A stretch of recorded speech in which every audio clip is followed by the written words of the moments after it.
নমস্কার, আমি মিতু। তোমরা কি কেউ চিনতে পারছো এটা কি? না থাক, তোমাদের আর বলতে হবে না, আমিই বলে দিচ্ছি। এটা হচ্ছে চালতে। তো আজকে আমি চালতা মাখা করব। তো কিভাবে মাখা করি দেখতে থাকো বন্ধুরা। তো যাই হোক, হ্যালো এভরিওয়ান, তোমরা সবাই কেমন আছো? আশা করি অনেক অনেক ভালো আছো, আমিও ভালো আছি। তো দেখো, এইভাবে চালতাটা ফাইন করে ছাড়িয়ে নিতে হবে। তারপরে ছাড়ানোর পরে খুব সুন্দর করে শিলে থিতো করতে হবে। থিতো করার পরে লবণ, ঝালের গুঁড়ো, লেবুর পাতা আর টক জল সব কিছু দিয়ে একসঙ্গে করে খুব সুন্দর করে মেখে নিতে হবে। মাখানোর পরে রেডি হয়ে যাবে চালতে মাখা। সত্যি বলছি বন্ধুরা, খুব সুন্দর হয়েছিল মাখাটা। তোমরা যদি খেতে চাও তো বাড়ি একবার ট্রাই করে দেখো, নাহলে চলে এসো আমার বাড়ি, আমি দেবো।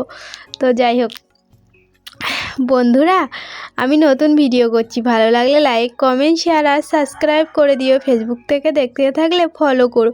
দেখো বন্ধুরা, কি সুন্দর চালতার কালারটা এসেছে। আমি আর আমার এই ভাইটা খাচ্ছিলাম। তো বন্ধুরা, আজ এতটুকুনি, দেখা হবে অন্য কোনো ভিডিও। এই কোথায় যাচ্ছ? হরে কৃষ্ণ বলে